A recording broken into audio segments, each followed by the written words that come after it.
Hello guys, नमस्कार, very good morning. Welcome है, स्वागत है आप सभी का। मैं हूं वेद और आप देख रहे हैं हमारे यूट्यूब चैनल से जी कॉम्पिटिटर्स। छत्तीसगढ़ राज्य कृषि विपणन मंडी बोर्ड भर्ती परीक्षा 2023 आप जानते ही हैं, उससे संबंधित हम बातें करेंगे और देखेंगे छत्तीसगढ़ कृषि उपज मंडी अधिनियम 1972। चलिए, जैसा कि पिछले क्लास में हमने सिलेबस देखे थे, सिलेबस डिस्कशन की बातें की थी और उसमें हमने बात की थी भाई सिलेबस में क्या क्या है। ठीक है, और आप देख पाएंगे 100 जो प्रश्न होंगे 100 अंक के होंगे। ये सारी बातें हमने की थी, क्या क्या होगा इसके अंतर्गत। इसमें एक बात और था, क्या था भाई, भाग ग में मैंने क्या कहा था, कृषि उपज मंडी अधिनियम 1972 यथा संशोधित छत्तीसगढ़ कृषि उपज मंडी संशोधन 2018 तथा उसके तहत बनाए गए नियमों और उपविधियाँ। ठीक है, तो बस इतना ही बोला गया है इसके अंतर्गत कि छत्तीसगढ़ कृषि उपज मंडी अधिनियम 1972 को ही पढ़ना है। बाकी इधर उधर कुछ भी नहीं बोला गया है कि इसके अंदर कितनी जो है अध्याय उसको पढ़ना है, कितनी धारा उसको पढ़ना है, ऐसा कुछ नहीं बोला गया। जैसे सहकारिता में प्रॉपर लिख दिया गया था कि ये चीज़ ये बिंदु आपको पढ़ना है, लेकिन यहाँ पर ऐसा कुछ भी नहीं बोला गया है। उसका मतलब ये है कि प्रॉपर हम पूरा की पूरे छत्तीसगढ़ जो है कृषि उपज मंडी बोर्ड अधिनियम 1972 को प्रॉपर पढ़ेंगे। क्लियर है? चलिए, तो उसी पर हम आएंगे और आपके पास ये अवेलेबल होना चाहिए जब भी आप पढ़ रहे हैं। ठीक है, तो छत्तीसगढ़ जो है कृषि उपज मंडी अधिनियम 1972 का ये PDF अवेलेबल होना चाहिए। ठीक है, छत्तीसगढ़, ये छत्तीसगढ़ है भाई।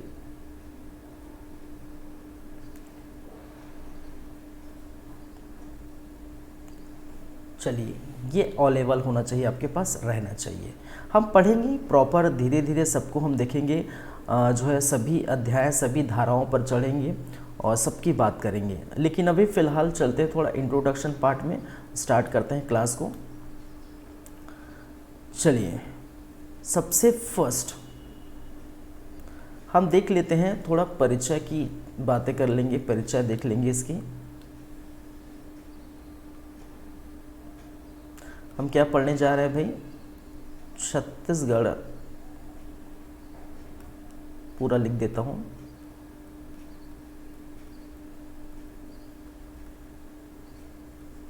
छत्तीसगढ़ कृषि उपज मंडी अधिनियम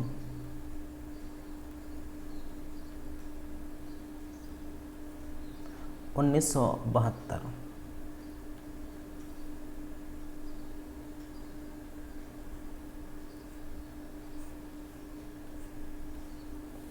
चलिए, कि कुछ इम्पोर्टेंट फैक्ट्स देख लेते हैं, कहने का मतलब है परिचय देख लेते हैं इनके। सबसे पहले हम परिचय देख लेते हैं, धारा वगैरह तो हम देखेंगे। सबसे पहले मैंने क्या कहा, परिचय।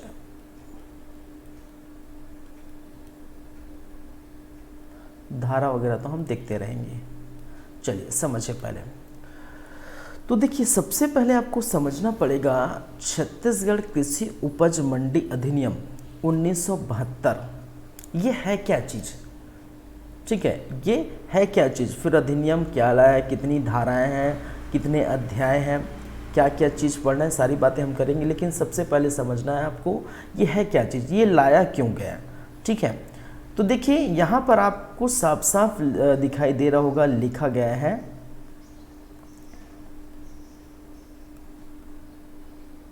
देखेंगे, छत्तीसगढ़ राज्य में कृषि उपज की क्रय विक्रय का अधिक अच्छा विनिमय करने के लिए तथा कृषि उपज संबंधित मंडियों की स्थापना एवं उसके उचित प्रशासन के लिए उपबंध कराने हेतु ये अधिनियम लाया गया है। ठीक है, अगर मैं सिंपल वे में बात करूँ, सिंपल वे में हम समझते हैं, तो जैसे कि आप देख पाएंगे, मान के चलिए कोई किसान है भाई, कोई क्या है, किसान है, और किसान अपने खेतों में कोई उपज लगा रहा है। ठीक है, अपने खेतों में क्या कर रहा है, कुछ उपज लगा रहा है। उपज कुछ भी हो सकता है। अभी अभी जो है धान का सीजन है, तो हम धान की सीजन की बात कर लेते हैं। अभी 1 नवंबर को स्टार्ट हो गया। देखिए आज 1 नवंबर है और आज ही के दिन जो है धान खरीद स्टार्ट हो गए हैं। और आप जानते हैं 15 क्विंटल था स्टार्टिंग 2022 में प्रति एकड़, और 2023 में अब जो है 20 क्विंटल प्रति एकड़ खरीदी करेगी सरकार। ये अब जानते हैं, ये मैं पढ़ा चुका हूँ करंट अफेयर की क्लास में। ठीक है, तो आज 1 जो है नवंबर और आज से ही स्टार्ट हो गया है, तो धान की खरीदी होना स्टार्ट हो गया। तो इसके बारे में हम ही बात कर लेते हैं। मान के चलिए मैंने कहा किसान है कोई, और किसान क्या करेगा, अपने खेतों में उपज उगाएगा। मान के चलिए धान उगाया।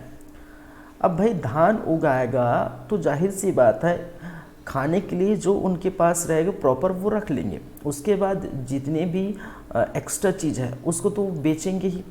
ठीक है भाई, आप भी आटा खाते हैं, चावल खाते हैं, ठीक है, गेहूं से आटा बनता है, चावल से आपका जो है ठीक है खाना मिलता है। तो ये सब बाहर को भी जाना चाहिए, तो उसके लिए क्या है, बेचना पड़ेगा। तो बेचने के लिए क्या है भाई, बेचने के लिए तो ऐसा नहीं कि हम घर घर जाके बेचें या कहीं ठेला लगा दें या फिर हम दुकान खोल दें कि धान ले लो, धान से चावल होगा राइस मिल में जाके, तो इस सब नहीं करें। तो इसके लिए क्या करेगा, सरकार ने क्या किया है, ठीक है, इसके धान के लिए, ठीक है, इसके उपज को खरीदने के लिए किसका निर्माण किया है, मंडियों का निर्माण करेगा। किसका निर्माण किया है, मंडियों का। ठीक है, मंडियाँ बनाई गई है, मंडियाँ बनाई गई, और मंडियाँ बनाकर जो सरकार है, कौन सा, राज्य सरकार, मंडियाँ बनाकर राज्य सरकार क्या करेगी भाई, यहाँ पर कुछ अधिकारियों को बैठाएंगे, अधिकारियों को बैठाएंगे।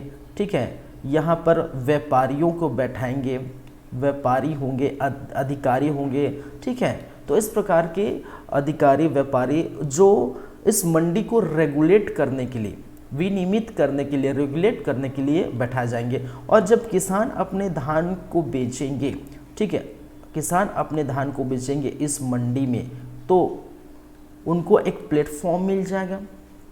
ठीक है, उनको क्या मिल जाएगा भाई, प्लेटफॉर्म मिल जाएगा, एक जरिया मिल जाएगा कि अपनी जो है जो भी उपज हो, मैं एग्जांपल धान का दिया हूँ, चाहे वो गेहूं हो सकता है, ज्वार, बाजरा, मक्का, आपकी सब्जी में भी हो सकते हैं।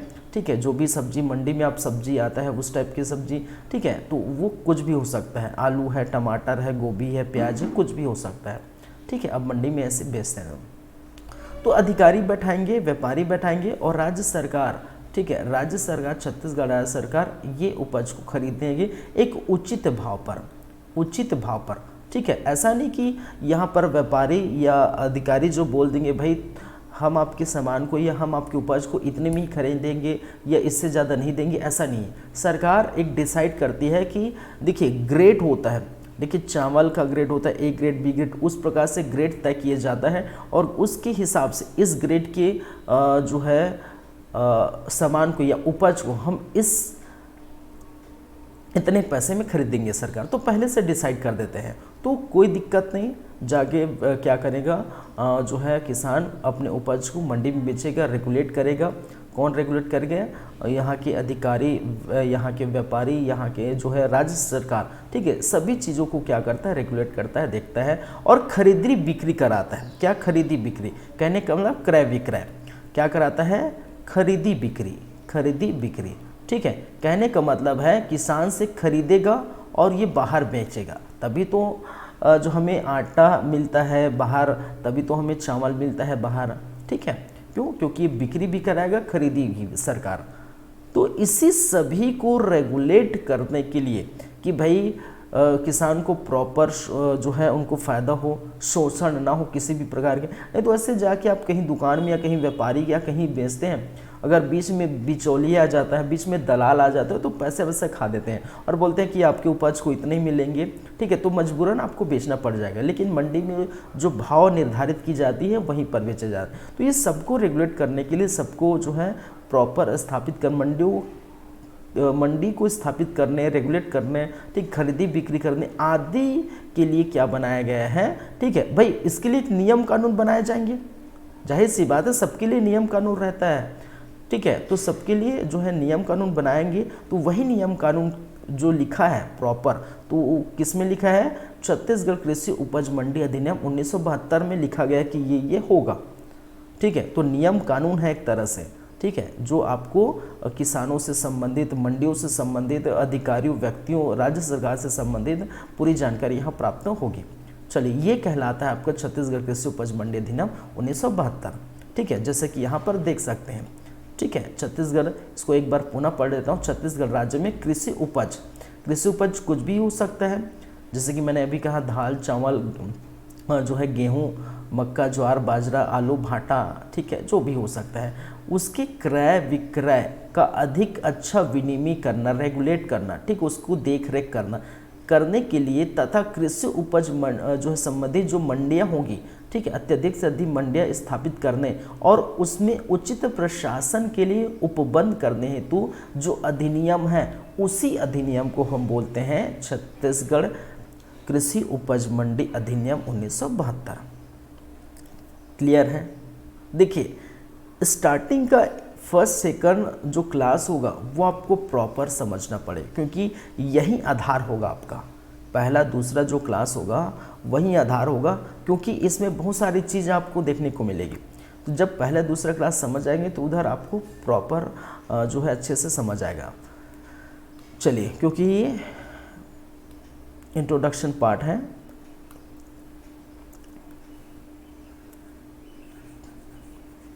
चलिए समझ गए होंगे। अब एक एक करके कुछ कुछ फैक्ट चीज़ों को हम लिख लेते हैं। ठीक है, एक एक चीज़ हम लिख सकते हैं, फैक्ट, जो भी फैक्ट होंगे, जैसे कि चलिए कुछ फैक्ट चीज़ है,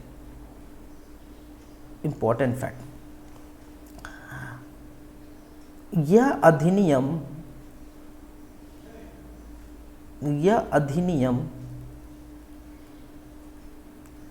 1973 का 24वां अधिनियम है।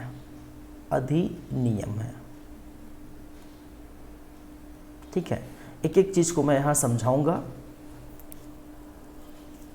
मैंने क्या कहा कि यह अधिनियम 1973 का 24वां अधिनियम है। ठीक है, यहाँ पर आप देख पाएंगे लिखा होगा स्टार्टिंग में, ठीक है, कृषि उपज मंडी अधिनियम 1972 तो लिखा ही है, आपको देखने को मिलेगा 1973 का अधिनियम संख्या 24।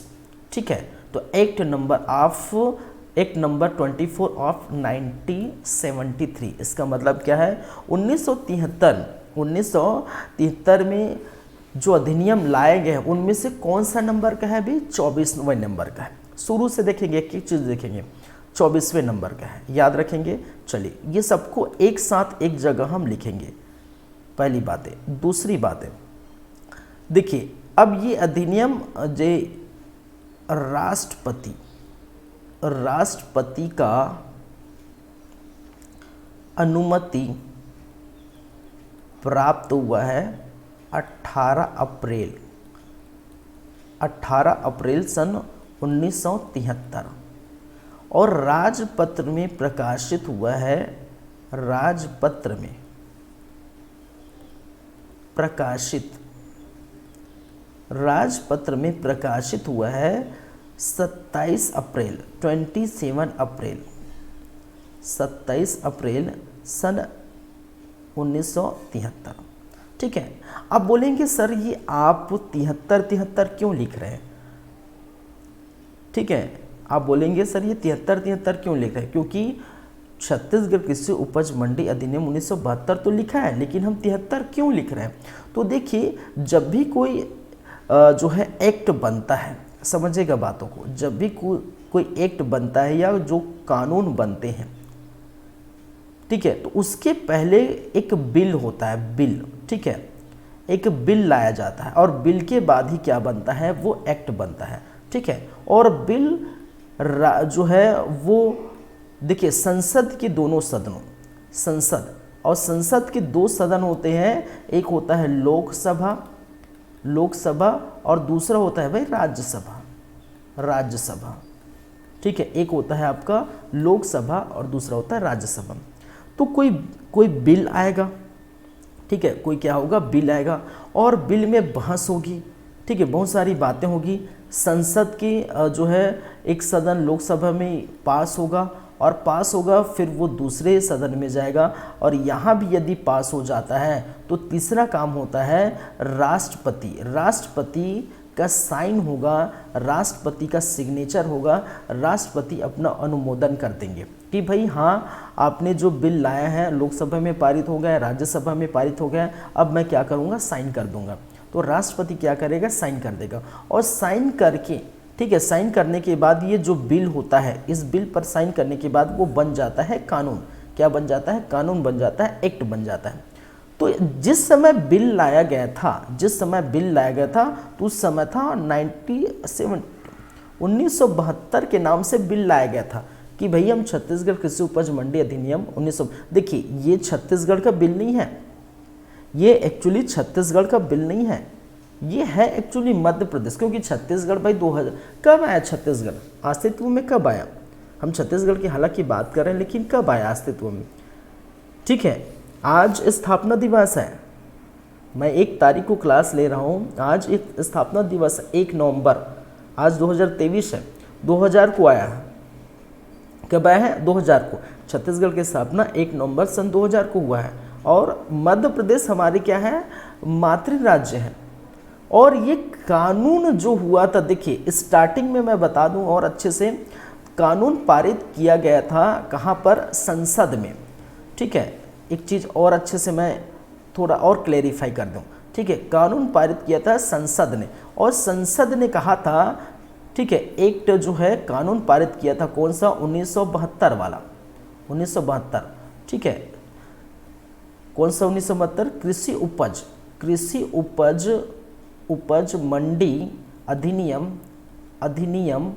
1972, ये कानून पास किया है संसद ने और संसद कानून पास किया, राष्ट्रपति का अनुमोदन हुआ, साइन वगैरह हुआ और ये कहा गया कि जो भी राज्य है, जितने भी राज्य है, वो राज्य क्या होगा, अब इस कानून को मानेंगे या अपने राज्य में ये फॉलो करेंगे इस कानून को। किस कानून को, कृषि उपज मंडी अधिनियम 1972। तो जो भी राज्य हैं अपने आगे राज्य जो है क्या लगा दिए, राज्य लगा दिए। जैसे मध्य प्रदेश का कानून होगा तो मध्य प्रदेश कृषि उपज मंडी अधिनियम 1972 लिखा जाएगा, छत्तीसगढ़ का होगा तो छत्तीसगढ़ कृषि उपज मंडी अधिनियम 1972 लिखा जाएगा, ठीक है।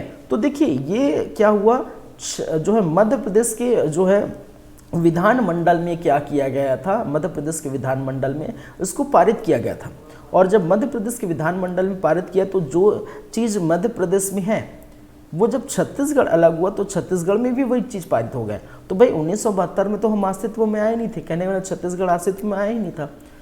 तो मध्य प्रदेश में जो चीज़ हुआ है, जो नियम कानून है वही छत्तीसगढ़ में लागू होगा, याद रखेंगे, ठीक है। चलिए इस चीज़ का और हम बातें आगे करेंगे, चलिए इस चीज़ के बारे में और अच्छे से बात करेंगे। तो देखिए संसद में पारित होगा, ठीक है, राष्ट्रपति के अनुमोदन होगा, उसके बाद ही कोई भी एक्ट कानून बनेगा और फिर सरकार ने ये कहा कि जितने भी राज्य है, ठीक है, उस राज्य में उसको फॉलो करना ज़रूरी है। इसलिए जितने भी राज्य हैं वो क्या करते हैं, अब फॉलो कर रहे हैं, ठीक है। मध्य प्रदेश भी किया था और मध्य प्रदेश के बाद 1 नवंबर 2000 से कहाँ पर लागू हो गया है, छत्तीसगढ़ में भी लागू होगा। तो छत्तीसगढ़ भी क्या कर रहा है, फॉलो कर रहा है एज इट इज, जो भी जैसा लिखा हुआ है वैसा, ठीक है।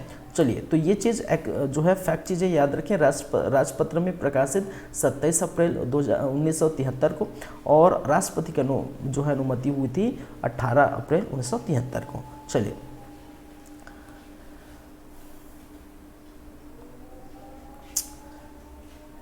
याद रखिए, यह भारतीय गणराज्य यह भारतीय गणराज्य के 23वें वर्ष मध्य प्रदेश विधानमंडल में अधिनियमित की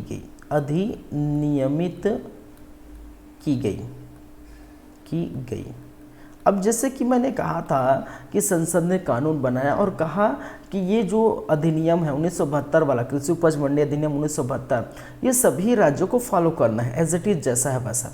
तो इसके लिए मध्य प्रदेश ने क्या किया, ठीक है, 1973 वाला जो अधिनियम है उसको एज इट इज फॉलो कर दिया। तो कहा गया है यह भारतीय गणराज्य। अब भारतीय गणराज्य का मतलब क्या है, भारतीय गणराज्य हमारा भारत गणराज्य कब बना, ठीक है, और आप जानते हैं 1950 में। अरे गणतंत्र दिवस मनाते हैं ना, गणतंत्र दिवस मनाते हैं, स्वतंत्रता दिवस मनाते हैं। स्वतंत्रता दिवस कब मनाते हैं, 1947 से मना रहे हैं। 1947 में हमारा देश आज़ाद हुआ था, लेकिन 1950 में गणतंत्र दिवस, ठीक है, 1950 में क्या गणतंत्र दिवस मना। तो भारतीय गणराज्य कब बना, 1950 में बना। तो 1950 और प्लस करते जाइए, कब, 1973, 50 और 10 60, 10 70 और 3 73, कितना होगा, 23। तो जाहिर सी बात है 1950 से 73 के बीच जो गैप है कितने वर्ष का है, 23 वर्ष। तो इसी को हम कहते हैं भारतीय गणराज्य जो बना उसके 23वें वर्ष में मध्य प्रदेश विधानमंडल में ये अधिनियमित की गई, यही कहा गया है। चलिए, बातें क्लियर हैं। अब एक इम्पॉर्टेंट चीज़ याद रखेंगे, एक इम्पॉर्टेंट चीज़ याद रखेंगे, विधियों का अनुकूलन आदेश। विधियों का चलिए मैं नेक्स्ट पेज ले आऊँगा क्योंकि यहाँ पर थोड़ा स्पेस का प्रॉब्लम है। नहीं, यही ले लेता हूँ, थोड़ा ठीक रहेगा।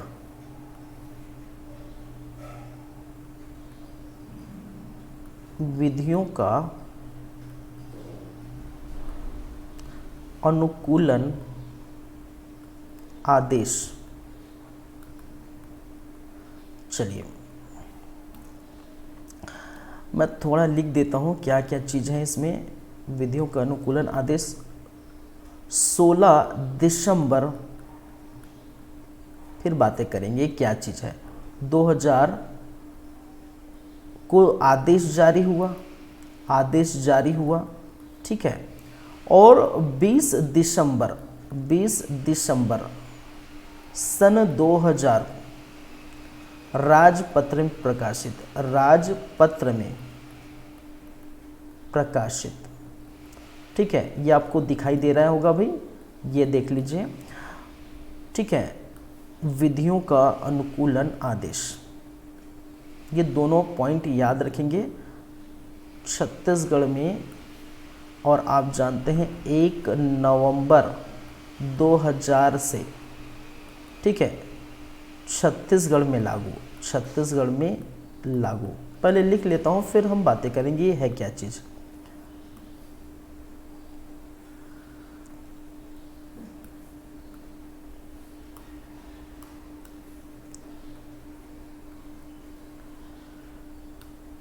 चलिए, विधियों का अनुकूलन आदेश। विधियों का अनुकूलन आदेश से क्या समझते हैं, इसका तात्पर्य क्या है। देखिए, जो भी विधियां बनाई गई हैं, संसद ने जो भी विधियां बनाई हैं वो एज इट इज किसने पारित कर दिया है, मध्य प्रदेश ने पारित कर दिया है। और हम जो है, हमारा मातृ जो है राज्य कौन है, मध्य प्रदेश है। और मध्य प्रदेश से हम अलग हुए हैं, राज्य पुनर्गठन अधिनियम जो 2000 से हमने क्या किया, हम अलग हो गए। कब, 1 नवंबर 2000 को हम क्या कर दिए, हम अलग हो गए। कहने का मतलब छत्तीसगढ़ पृथक राज्य बन गए, ये अब जानते हैं 1 नवंबर 2000 को। अब देखिए, विधियों का अनुकूलन आदेश कहने का मतलब है, अब देखिए हम छत्तीसगढ़ हमारा अलग हो गया, मध्य प्रदेश अब अलग हो गया, ठीक है, वो अलग है। तो मध्य प्रदेश में, मध्य प्रदेश कृषि उपज मंडी अधिनियम 1972 है, उसको हम क्या करेंगे, अडॉप्ट करेंगे, ठीक है, क्या है, अडॉप्ट करेंगे।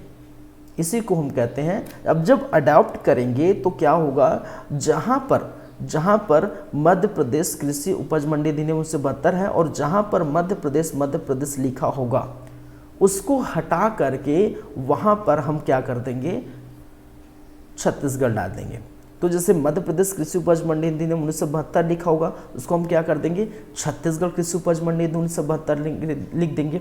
इसका मतलब जो भी कानून ठीक है, मध्य प्रदेश में चल रहे हैं 1972 वाले, उसको एज इट इज़ हम कॉपी पेस्ट मारेंगे और जहाँ मध्य प्रदेश लिखा होगा वहाँ हम क्या लिख देंगे, छत्तीसगढ़ लिख दें, और हमारा बन गया एक नया कानून छत्तीसगढ़ कृषि उपज मंडी अधिनियम 1972। तो एडॉप्टेशन है, अडॉप्ट किए हमने, तो इसी को बोला जाता है विधियों का अनुकूलन आदेश, क्योंकि वो बनाई गई विधियां हमारे अनुकूलित है तो उसको हम क्या करेंगे, अडॉप्ट कर लेंगे, ले लेंगे। ठीक है, तो यही किया है राज्य सरकार ने कि मध्य प्रदेश में जो कृषि उपज मंडी अधिनियम 1972 में जो भी नियम कानून बनाए गए उसको एज इट इज़ फॉलो किया है, और जहाँ जहाँ मध्य प्रदेश लिखा है वहाँ छत्तीसगढ़ लिख दिया है। अब इसके बारे में थोड़ा चर्चा करें तो देखिए 16 दिसंबर सन 2000 को 16 दिसंबर सन 2000 को ये आदेश जारी हुआ। क्या आदेश जारी हुआ कि हम विधियों के अनुकूलन आदेश करें, कहने का अडॉप्ट करेंगे, ठीक है, अडॉप्ट करेंगे किससे, मध्य प्रदेश से। ठीक है, ये आदेश मध्य प्रदेश से अडॉप्ट करें, कहने का जो भी चीज़ें मध्य प्रदेश से हम लेंगे, ये आदेश जारी किया गया है। ठीक है, और आदेश जारी करने के बाद जैसे 4 दिन बाद चौथे दिन में, ठीक है, 20 दिसंबर 2000 को राजपत्र में प्रकाशित कर दिया गया भाई कि हम क्या करेंगे, ये प्रॉपर हम वहाँ से ले रहे हैं। ठीक है, जो नियम कानून वहाँ पर मध्य प्रदेश में है वही नियम कानून हम फॉलो करेंगे, इसके लिए राजपत्र में प्रकाशित कर दिया गया। लेकिन याद रखिए, हालांकि जो है 16 दिसंबर ये बता रहे हैं, लेकिन जब से ये लागू कब से होगा, याद रखेंगे, ये लागू होगा 1 नवंबर सन 2000 से।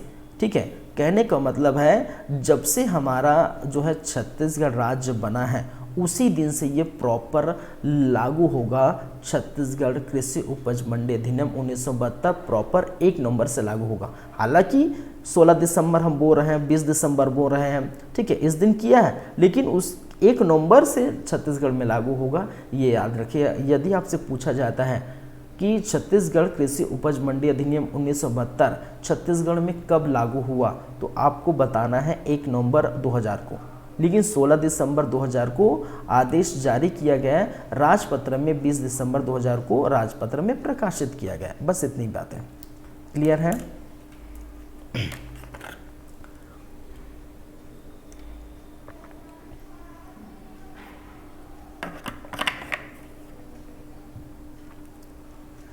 चलिए मैं सभी चीज़ क्लियर है। चलिए अब देखिए, इसमें मैं यही लिख देता हूँ,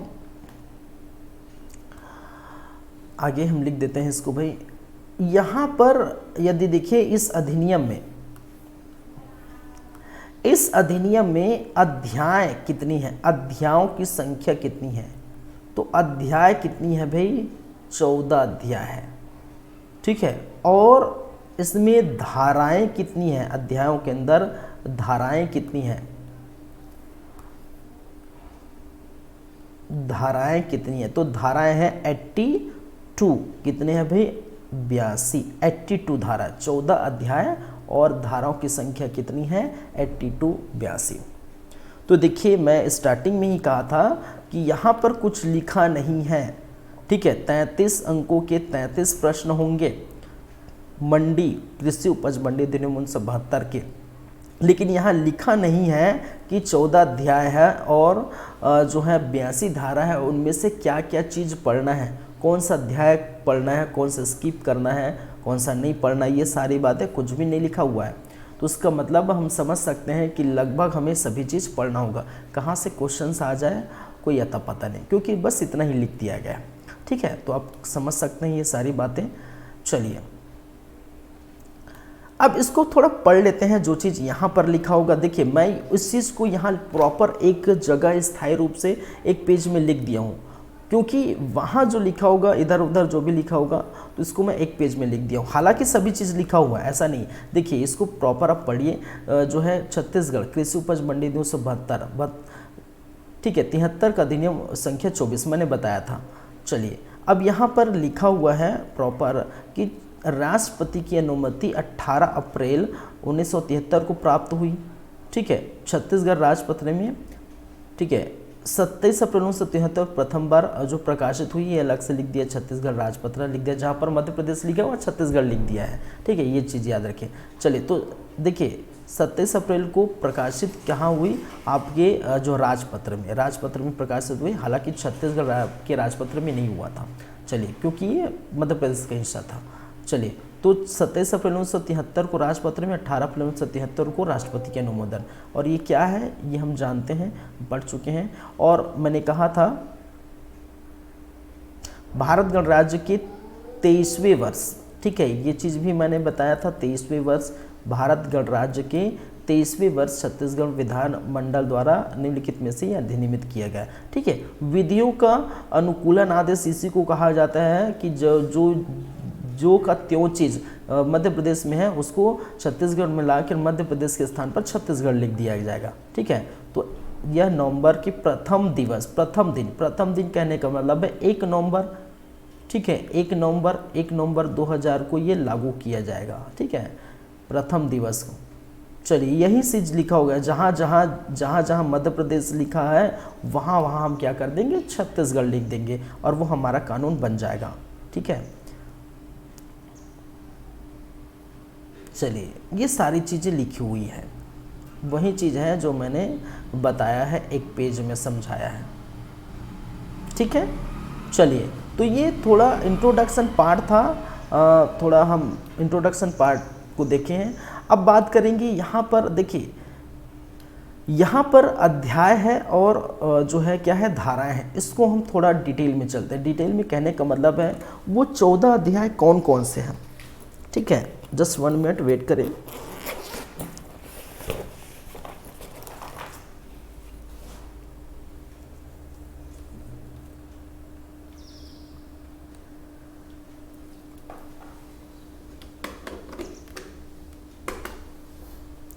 देखिए, वो 14 अध्याय कौन कौन से हैं आपको याद रख लेना है थोड़ा सा, क्योंकि यहाँ से अगर ऐसे क्वेश्चन आ जाता है कि भाई किस अध्याय में क्या कौन सी चीज़ समाहित है, किस अध्याय में क्या लिखा है, या इस अध्याय में क्या है, ठीक है।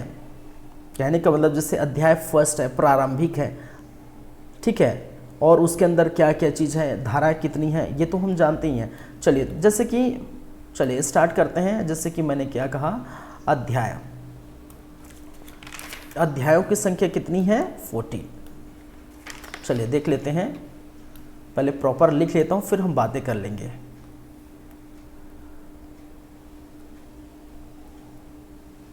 अध्याय एवं धाराएं,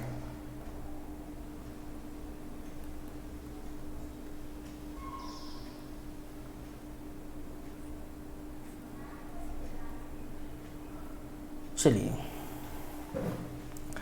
जैसे कि अगर हम बात करें सबसे फर्स्ट अध्याय पहला, और अध्याय पहला क्या है भाई, प्रारंभिक है, ठीक है। और इसमें धाराओं की संख्या, ठीक है, इसमें धाराओं की संख्या कितनी है, इसमें धारा 1 है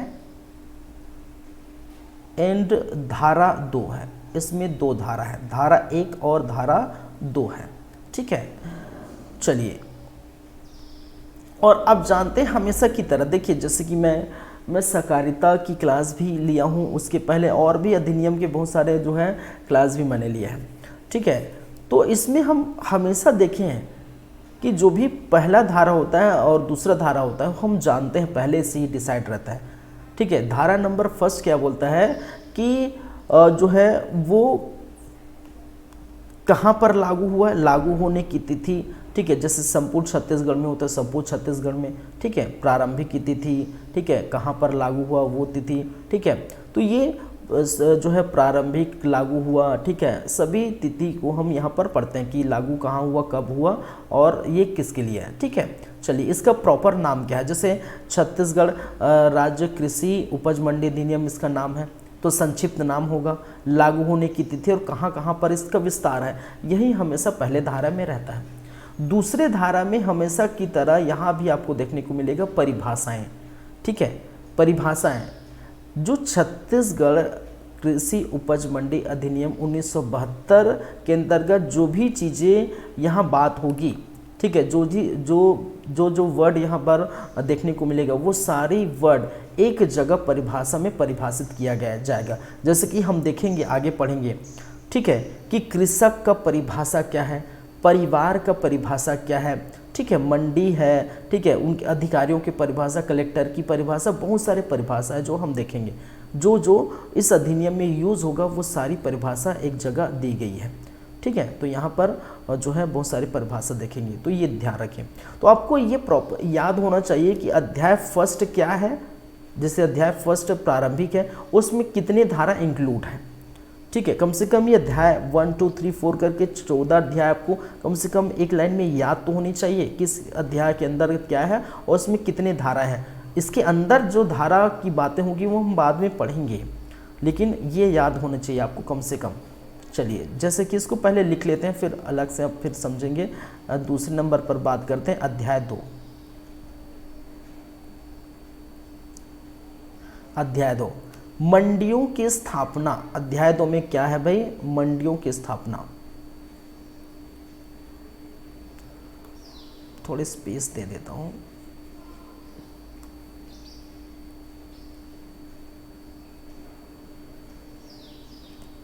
अध्याय 2, अध्याय 2 में मंडियों की स्थापना। मंडियों की स्थापना के अंतर्गत यहाँ पर धारा नंबर 3 से लेकर धारा 6। देखिए, मैं ऐसा नहीं लिख रहा हूँ कि धारा 6 का क है, ख है तो वो भी आएगा, ठीक है। प्रॉपर मैं धारा 1 2 से जो भी है वही लिख रहा हूँ, ठीक है। चलिए, तो धारा नंबर 3 से लेकर धारा नंबर 6 तक आपके अध्याय 2 में है, और अध्याय 2 क्या है, मंडियों की स्थापना है, ठीक है। चलिए, तीसरी हम बातें करें तो अध्याय नंबर 3, अध्याय नंबर 3, और अध्याय नंबर 3 में क्या है, मंडी समितियों का गठन है। क्या है भाई, मंडी समितियों का गठन की बात कही गई है, और इसमें इंक्लूड है धारा नंबर 7 से लेकर धारा नंबर 14 तक, धारा नंबर 7 से 14 याद रख लेंगे। फिर चौथे नंबर पर देखें अध्याय 4, और अध्याय 4 में क्या है, मंडी समिति की, ठीक है, क्या भाई, मंडी, ये ऐसा मंडी रहेगा ना। चलिए, मंडी समिति के कामकाज का संचालन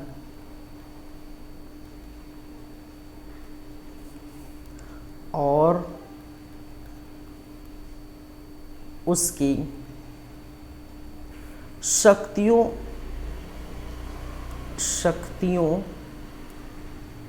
एवं कर्तव्य, ठीक है, शक्तियां एवं कर्तव्य। मैंने क्या कहा, मंडी समिति के कामकाज का संचालन और उनकी शक्तियां एवं कर्तव्य। कौन सा धारा है इसमें, धारा इंक्लूड है धारा नंबर 15 से लेकर धारा नंबर 24 यहाँ पर देखने को मिलेगा। और आप देखेंगे इसके अंदर अध्याय 4 का क भी है, और अध्याय 4 का क है बजट, ठीक है। इसके लिए बजट किस प्रकार से पारित होगा, क्या क्या होगा, ये सारी बातें बजट है भाई, बजट, ये सारी बातें करेंगे। और इसके अंतर्गत जो धारा इंक्लूड है वो है धारा नंबर 25। एक ही धारा है, याद रखेंगे, धारा 25। चलिए, फिर चलते हैं पांचवा अध्याय 5। अध्याय 5 में क्या कहा गया है, राज्य मंडी बोर्ड सेवा। राज्य मंडी बोर्ड सेवा, याद रखेंगे। और इसके अंतर्गत जो धारा समाहित है, इंक्लूड है, धारा नंबर 26 से धारा नंबर 30 तक आपको देखने को मिलेगा।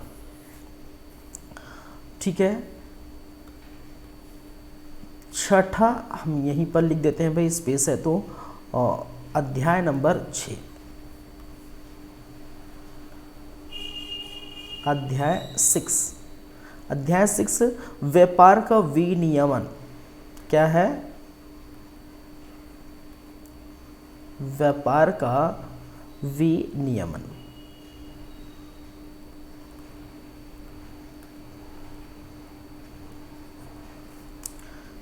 यहाँ पर आपको देखने को मिलेगा धारा 31 से लेकर धारा 31 से 37 तक।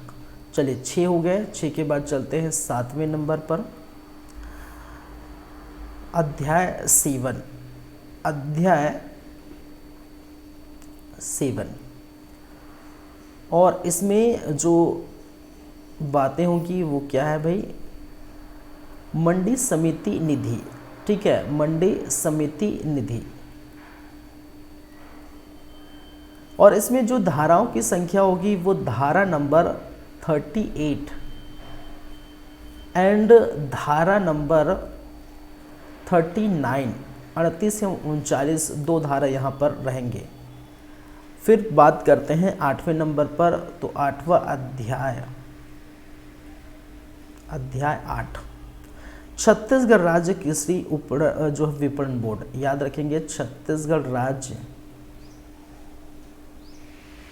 कृषि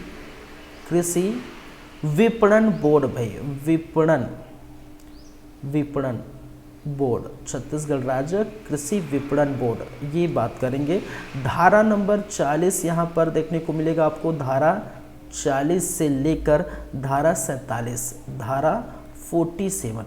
ठीक है, 40 से लेकर 47 के मध्य आपको देखने को मिलेगा। और हम बात करें अध्याय 9, किसकी भाई? अध्याय 9। अध्याय 9 क्या बोलता है? शास्ति। देखिए, शास्ति का मतलब होता है दंड, दंड का प्रावधान। अगर किसी भी प्रकार का अगर इस नियम अधिनियम के अंतर्गत कोई उल्लंघन करता है तो उल्लंघन करने पाए पर कितने जो है क्या दंड होगा, ठीक है, कितना कारावास होगा वगैरह वगैरह हम देखेंगे, कितना जुर्माना होगा, कारावास होगा, ये दंड में रहता है। तो दंड या शास्ति जिसको बोला जाता है। चलिए फिर हम बात करेंगे 10वें नंबर पर, 10वां अध्याय, अध्याय 10, नियंत्रण। क्या भाई? नियंत्रण। तो नियंत्रण करना, कंट्रोल करना, नियंत्रण करना, नियंत्रित करना, कंट्रोल करना, ये सारी बातें रहेगी। चलिए, नियंत्रण, इसके अंदर इंक्लूड रहेगा धारा नंबर 54 से लेकर धारा नंबर 59, 59। फिर हम बात करें तो 11वें नंबर पर आ जाते हैं, अध्याय 14 है ना भाई, 14 है, तो 11 नंबर 11 है जो प्रकीर्ण। प्रकीर्ण, देखिए हालांकि ये प्रकीर्ण जो है, प्रकीर्ण ऐसा रहता है कि अंतिम धारा होती है, लेकिन ये बीच में ही दे दिया गया। ठीक है, प्रकीर्ण कहने का मतलब जो चीज़ वहाँ पर लिखा नहीं हो, भूल गया होगा, जो चीज़ नहीं लिखा वो यहाँ पर लिख देते हैं। ठीक है, इसके बारे में हम बात करेंगे। धारा नंबर 60 से लेकर धारा नंबर, ठीक है, धारा नंबर 60 याद रखेंगे, ये यहाँ पर रहेगा धारा नंबर 60 से लेकर जो है धारा नंबर 68 तक। चलिए 69 तो यहाँ से स्टार्ट होगा 12वें से, कहाँ से? 12वें से। चलिए 12वां अध्याय 12, अध्याय 12, अध्याय 12 है क्या है भाई? मंडी की सीमाओं, मंडी की सीमाओं में परिवर्तन। ये क्या है? सीमाओं में, ठीक है, मंडी की सीमाओं में परिवर्तन। और इसके अंदर धारा नंबर 69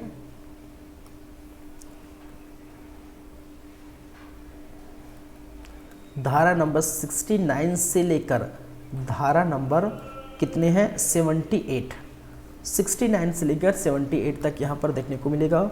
फिर आ जाते हैं 13, लास्ट 2 बज गए। अध्याय 13, अध्याय 13 क्या बोलता है भाई, नियम एवं उपविधियाँ हैं। अध्याय 13 में नियम एवं उपविधियाँ हैं, उपविधियाँ, ठीक है।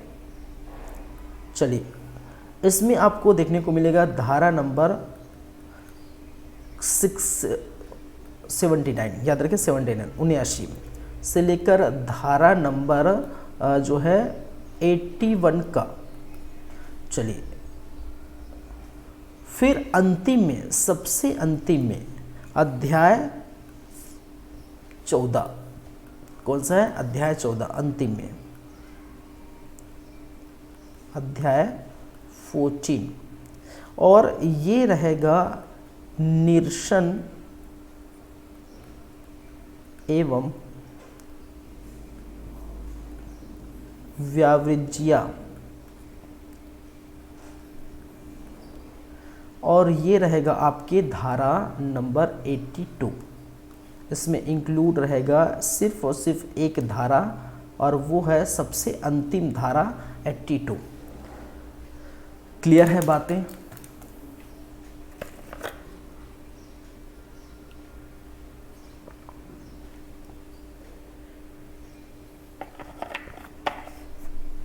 क्या है 82।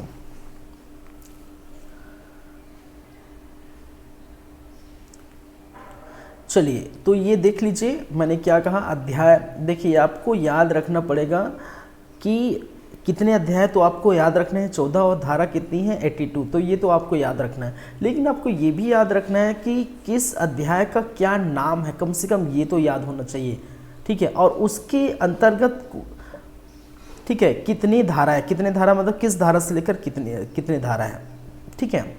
जैसे कि अध्याय फर्स्ट मैंने कहा प्रारंभिक, इसमें धारा 1 और धारा 2 है। अध्याय 2 क्या बोलता है, मंडियों की स्थापना, धारा 3 से लेकर धारा 6 के बीच है। अध्याय 3 के अंतर्गत मंडी समितियों का गठन, धारा 7 से लेकर धारा 14। अध्याय 4 मंडी समितियों के कामकाज का संचालन और उसकी शक्तियाँ एवं कर्तव्य, जहाँ पर धारा 15 से लेकर धारा 24 है। अध्याय 4 का बजट का प्रावधान है, धारा 25। अध्याय 5 मंडी राज्य मंडी बोर्ड सेवा, जहाँ पर अध्याय 26 से लेकर अध्याय 30 तक है। और अध्याय 6 की बात करें तो व्यापार का विनिमय, और ये धारा 39 से लेकर 37 तक है, ठीक है, ये याद रख लेंगे। फिर मैंने क्या कहा, अध्याय 7 मंडी समितियों की निधि, धारा 38 से लेकर 39, ठीक है। अध्याय 8 छत्तीसगढ़ राज्य कृषि विपणन बोर्ड, धारा 40 से 47। अध्याय 9 शास्ति या जिसको हम कहते हैं दंड का प्रावधान रहेगा, धारा 48 से लेकर धारा 3 पर। अध्याय 10 नियंत्रण, 54 से लेकर 59। अध्याय 11 प्रकीर्ण, 60 से लेकर 68। अध्याय 12 मंडी की सीमाओं में परिवर्तन, 69 से लेकर 78। अध्याय 13 जो है नियम एवं उपविधियाँ, ठीक है, कहाँ 79 से लेकर 81 का। और आपके 14 में निरसन एवं व्याज्यता जो है एक धारा है, उसमें वो है क्या है 82, याद रखेंगे।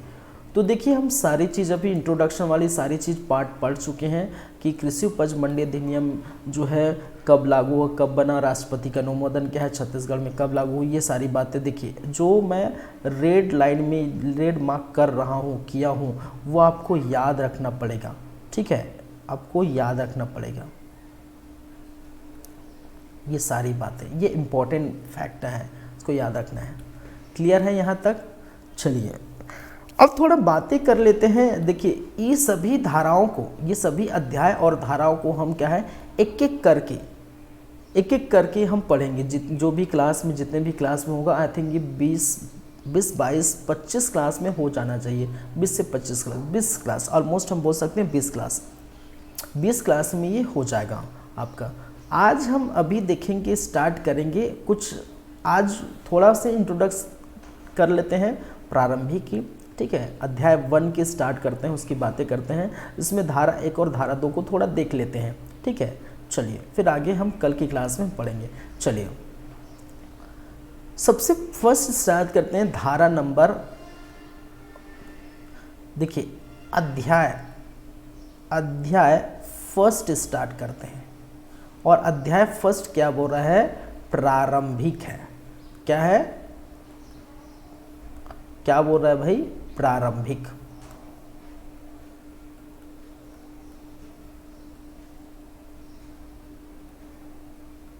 अध्याय फर्स्ट हम देखेंगे, और क्या बोल रहा है, प्रारंभिक। और इसमें कितनी धारा है, जैसे कि हम जानते हैं 2 धारा है, तो धारा 1, ठीक है, फिर हम धारा 2 देखेंगे। और धारा 1 क्या बोलता है, चलिए इसमें कितनी धारा है, 2 धारा है, तो धारा 1 और धारा 1 क्या बोलता है, ठीक है। प्रारंभ होने की तिथि, देखिए संक्षिप्त नाम, विस्तार और प्रारंभ।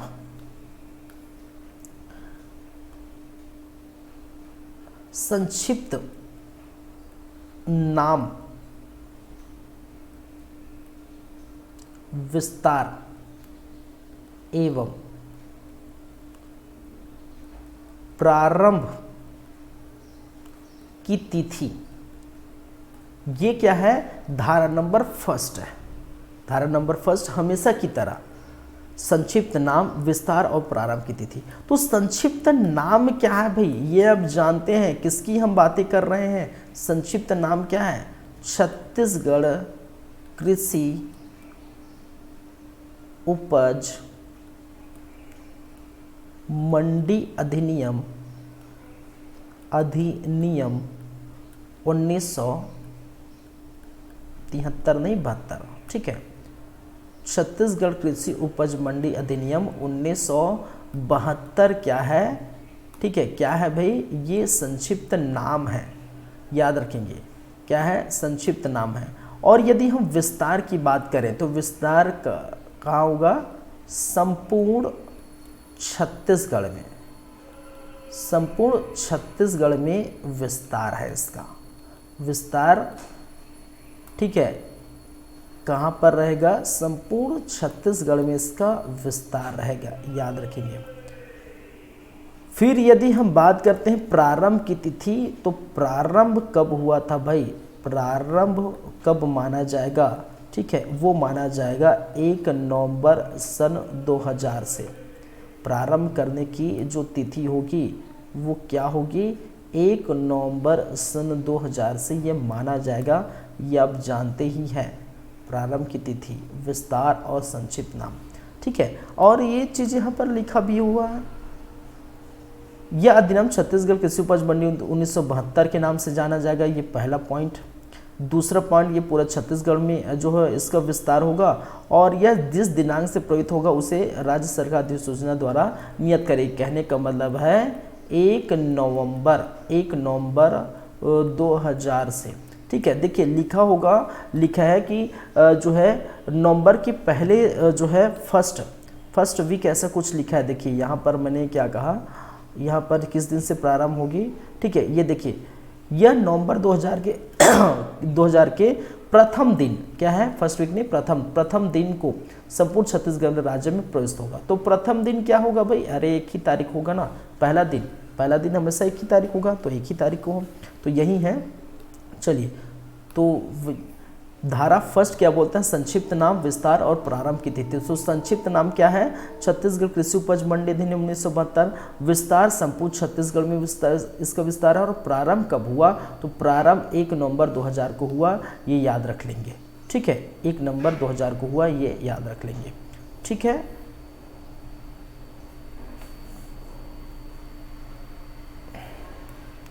चलिए क्लियर है। अब चलते हैं दूसरा, धारा नंबर सेकेंड। धारा नंबर सेकेंड क्या है, परिभाषाएं हैं। और इसमें एक नहीं अनगिनत परिभाषाएं हैं। ठीक है, एक नहीं अनगिनत परिभाषा है,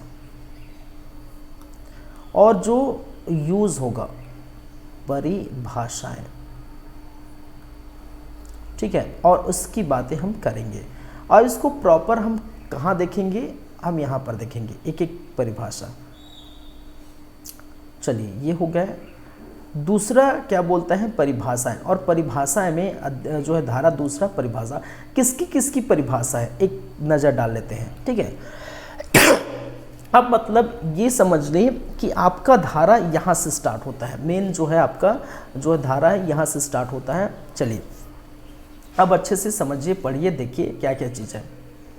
परिभाषाएं, परिभाषा में क्या किया गया है, क्या दिया गया है, इस अधिनियम में क्या लिखा है भाई, इस अधिनियम में जब तक कि संदर्भ में से जो है अन्यथा अपेक्षित ना हो, ठीक है, कहने का मतलब है, ठीक है, कोई और चीज़ इसमें जब तक कहा न जाए तब यही अधिनियम चलेगा, जो भी लिखा होगा, ठीक है, इसमें वही बातें होगी परिभाषा में, ठीक है, जो चीज़ लिखा होगा वही उसका मतलब होगा, कहने का मतलब जब तक और आदेश जारी ना किया गया होगा तब तक इस अधिनियम में जो भी चीज़ लिखा होगा इसका मतलब वही होगा परिभाषा में। चलिए अब देखिए, सबसे पहला परिभाषा जो है दो का, सबसे पहला परिभाषा दिया गया है दो का, और दो का में क्या लिखा हुआ है भाई, कृषि उपज। किसकी परिभाषा दी गई है, कृषि उपज। कृषि उपज, कृषि उपज की क्या क्या परिभाषा है, कृषि उपज से अभिप्रेत है, कहने का मतलब है कृषि उपज का तात्पर्य है, कृषि उपज का मतलब है, अभिप्रेत का मतलब होता है, अभिप्रेत का मतलब ही होता है अभिप्रेत, मतलब होता है मतलब, ठीक है, समझ रहे हैं, अभिप्रेत का मतलब ही होता है मतलब, ठीक है। चलिए अभिप्रेत कहने का मतलब ये है, ठीक है, अभिप्रेत का मतलब ही होता है मतलब, तो अभिप्रेत, ठीक है, या कृषि उपज से तात्पर्य है, मतलब है कृषि, उद्यान कृषि, पशुपालन, जो है मधुमक्खी पालन, मत्स्य पालन, वन संबंधित समस्त उत्पादन को जो कि इस अनुसूची में विनिर्दिष्ट किया गया होगा, ठीक है। इसका मतलब क्या है, कृषि उपज में क्या क्या आ जाएंगे भाई, जो भी पहली बातें, ठीक है, मैं कलर चेंज कर देता हूँ, जो भी पहली बातें, ये ठीक रहेगा,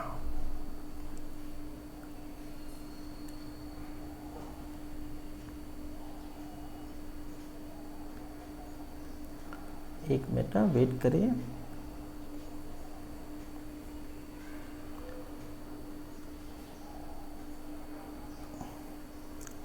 कलर प्रॉपर नहीं आ रहा है यार, ब्लैक ही ठीक रहेगा।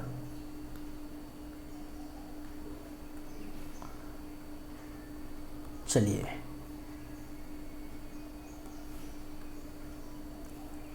समझिए, अच्छे से समझेंगे भाई। देखिए सबसे पहली बात है कृषि, कृषि उपज के अंतर्गत क्या क्या चीज इंक्लूड होगा, कृषि, कृषि, कृषि का मतलब है, ठीक है, कोई भी प्रकार की कृषि, जैसे कि जिसमें आप धान होगा, ठीक है, आपके गेहूं होंगे, आपके जो है ज्वार होगा, बाजरा होगा, मक्का होगा, ठीक है, आपके आलू होंगे, प्याज होंगे, ठीक है, आलू होगा, प्याज होगा, जितने भी आप कृषि में जो भी यूज करते हैं वो किसके संदर्भ में आए, कृषि उपज के अंतर्गत जाएगा, समझ गए, पहली बातें। दूसरी बातें कहा गया है उद्यान कृषि, ठीक है, क्या है, उद्यान, तो उद्यान के अंतर्गत, ठीक है, हॉर्टिकल्चर, जो भी हॉर्टिकल्चर है जिसको होते हैं हॉर्टिकल्चर, ठीक है, उद्यानिकी, जो भी हम फूल पत्ती दुनियादारी जो भी उगाते हैं ना वो पूरे उसमें हॉर्टिकल्चर, उद्यान, उद्यान समझते हैं ना, ठीक है, उद्यान से संबंधित जो भी आप पौधे लगाते हैं, फूल पत्ती जो भी आप उगाते हैं, उद्यान कृषि, ठीक है, हॉर्टिकल्चर इसके अंतर्गत समाहित होगा। तीसरा क्या कहा गया है, पशुपालन, क्या है, पशुपालन, तो पशुपालन के अंतर्गत, ठीक है, किसी मुर्गी का पालन कर सकते हैं आप, बकरी पालन कर सकते हैं, ठीक है, गाय बैल भैंस का पालन कर सकते हैं, जिससे आपका आजीविका चले, जिससे प्रोडक्ट मिले। ठीक है, मुर्गी से अंडा मिल जाएगा। ठीक है, मुर्गी से अंडा मिल जाएगा भाई। ठीक है, बकरी से जो है बकरी का भी दूध मिल जाता है। ठीक है, ये भी आप रख सकते हैं। ठीक है, फिर आपकी जो है गाय से दूध मिल जाएगा, भैंस से दूध मिल जाएगा। जो बाई प्रोडक्ट निकलता है तो उसका भी तो भाई उसको भी तो हम क्या कर सकते हैं, क्रय विक्रय करते हैं, उसको भी तो बेचते हैं ना, मुर्गी के अंडे को। ठीक है, मुर्गी को भी बेचते हैं, इसके अंडे को भी बेचते हैं। ठीक है, गाय के दूध, भैंस के दूध को बेचते हैं। ठीक है, अब तो गोबर का भी क्रय विक्रय होने रहे छत्तीसगढ़ राज्य में। ठीक है, गोबर का भी क्रय विक्रय हो रहा है, तो ये भी देख सकते हैं। ठीक है, तो गोबर भी एक मान के सेल्फ प्रोडक्ट के रूप में आप बिक्री कर रहे हैं। तो पशुपालन, जो पशुपालन होंगे किसी भी, ठीक है, पशु का होगा, तो उससे जो बाई प्रोडक्ट निकलेगा तो वो क्या इसके अंदर जाएगा, कृषि के अंदर जाएगा। ठीक है, चलिए, पशुपालन हो गया। मधुमक्खी पालन, मधुमक्खी, ठीक है, मधुमक्खी पालन। और मधुमक्खी के अंतर्गत क्या जाएंगे, अरे मधुमक्खी से क्या बनता है भाई, ठीक है, शहद का निर्माण होता है, शहद का निर्माण होता है। देखिए यहाँ पर भी गाय में भी बनता है। गाय में अगर गाय की बात करें तो गाय दूध देगी, दूध से फिर दही बनेगा, दही से फिर मक्खन, फिर कहने का मतलब जो है घी बनेगा। तो ये भी बाई प्रोडक्ट हो सकते हैं, इसको भी बेचते हैं। दूध भी बिक्री होता है, दही भी बिक्री होती है, फिर मक्खन मतलब कहने का मतलब जो है घी भी बिक्री होती है। तो दूध, दही, घी ये भी बाई प्रोडक्ट है। ठीक है, जो इन जानवरों से आता है, तो ये पशुपालन के अंतर्गत भी आ जाएगा। मधुमक्खी के छत्ते, ठीक है, जानते हैं ना, वहाँ से वो शहद निकालते हैं, उसकी भी बिक्री होती है, उसका भी बाई प्रोडक्ट होता है। तो मधुमक्खी भी इनमें समाहित है, इंक्लूड है, किसमें, कृषि उपज में, याद रखेंगे। फिर मत्स्य पालन कहने का मतलब मछली की जो है पालन, मछली की खरीदी बिक्री करना। ठीक है, मछली पालन। वन संबंधित, ठीक है, वन संबंधित जो भी समस्त उत्पाद हैं जो अनुसूची में निर्दिष्ट किया गया हो, अनुसूची में लिखा हो गया हुआ हो कि वन के अंतर्गत क्या क्या आएंगे, ठीक है, या इनके अंतर्गत क्या क्या आएंगे, जो भी चीज़ लिखा होगा हम देखेंगे अनुसूची अंतिम में, हम देखेंगे क्या लिखा है, वो हम बात कर लेंगे कि ये चीज़ और कृषि उपज में समाहित है या इंक्लूड है। देखिए, तो आप याद रखेंगे कृषि उपज में क्या क्या इंक्लूड है। आप एक बार पढ़िए, कृषि के अंतर्गत जो भी कृषि होंगी, धान, गेहूँ, ज्वार, बाजरा, मक्का, ठीक है, आपकी गोभी, फूल, आलू, टमाटर, दुनियादारी, आलू, प्याज, जो भी होंगे सभी होंगे। ठीक है, कृषि उद्यान होंगे, उद्यान कृषि होंगे, पशुपालन होंगे, ठीक है, मधुमक्खी पालन होंगे, मत्स्य पालन होंगे, वन संबंधित समस्त उत्पाद जो अनुसूची में जो इंक्लूड किया गया होगा सभी कृषि उपज में आएंगे। ठीक है, देखिए आपको यहाँ पर क्वेश्चन कैसे पूछा जाएगा। देखिए, आपको एक क्वेश्चन आपसे पूछा जाएगा कि निम्नलिखित में से किसकी परिभाषा जो है छत्तीसगढ़ कृषि उपज मंडी 1972 में दिया गया है, या किसकी परिभाषा इसमें नहीं दिया गया है, ऐसा क्वेश्चन पूछता है। तो कम से कम नाम तो याद रखिए कौन कौन से परिभाषा दिया गया है। जैसे कृषि उपज अभी है, उसके बाद जो आएगा आपका कृषक का परिभाषा आएगा, फिर आपके बहुत सारे परिभाषा आएंगे, परिवार की परिभाषा आएंगे। तो आपको ये याद रखना है कि कम से कम कि क्या क्या जो है किसकी किसकी परिभाषा दिया है। ठीक है, किसकी किसकी परिभाषा लिखा है, यहाँ से ऐसे क्वेश्चन पूछ सकते हैं कि निम्नलिखित में से किसकी परिभाषा इसमें दिया है या नहीं दिया है। ठीक है, तो कृषि उपज की परिभाषा दिया है। ठीक है, उसके अंदर ये भी पूछा जा सकता है कि निम्नलिखित में से किस चीज़ को कृषि उपज में इंक्लूड किया गया है। आपसे दे देगा मधुमक्खी पालन ऑप्शन ए, ऑप्शन बी मत्स्य पालन, ऑप्शन बी जो दे दे बी हो गया, ऑप्शन सी हो गया आपका जो है उद्यान कृषि, और डी दे दिया जो है ऑल ऑफ देम, मतलब कहने का मतलब इनमें से सभी, उपरोक्त सभी सही हैं। तो आप लगाना है उपरोक्त सभी सही। या आपसे ये भी पूछेगा निम्नलिखित में से कृषि उपज के अंतर्गत क्या क्या समाहित है, क्या क्या इंक्लूड है। ठीक है, तो ये कुछ ऑप्शन देगा, बीच में कोई और ऑप्शन डाल देगा। ठीक है, तो ये समाहित नहीं है इस प्रकार। तो आपको कृषि उपज के अंदर जो है कृषि के जो भी उपज होंगे, ठीक है, वो याद रखना है। उद्यान कृषि, मधुमक्खी पालन, पशुपालन, मत्स्य पालन, वन संबंधी, ये 5-6 जो है आपको याद रखना है। क्लियर है बातें, ऐसे क्वेश्चन पूछे जा सकते हैं। चलिए अब बातें करते हैं परिभाषा, ये कृषि उपज हो गया है। अब बात करेंगे कृषक कौन होते हैं। ये लंबा चौड़ा जो भी लिखा है उसको थोड़ा ध्यान से देखिए।